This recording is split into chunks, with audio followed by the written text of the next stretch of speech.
Hi guys, welcome to Tactim channel. Hope you're doing well. In this video, I'm gonna be talking about how to stop dropped frame in Streamlabs OBS 2024. So firstly, if you facing your frame drop in OBS, you have to try these 5 steps. The first one is reduce the resolution of your streams. Okay. The second one is reduce the bitrate of your streams. I repeat, reduce the bitrate of your streams.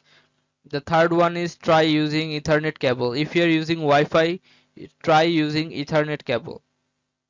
The fourth one is check your firewall settings. Okay, I repeat, check your firewall settings. The fifth and the last one is broadcast to a server that is closest to you. Okay, I repeat from first again. Reduce the resolution of streams. Reduce the bitrate of your streams. Try using Ethernet cable instead of Wi-Fi. Check your firewall settings and broadcast to a server that is closest to you.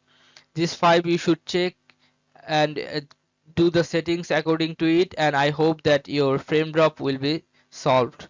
So guys, this is how you can do this guys. If you find this video helpful, then please give a thumbs up and don't forget to subscribe the channel. Thank you so much for watching the video.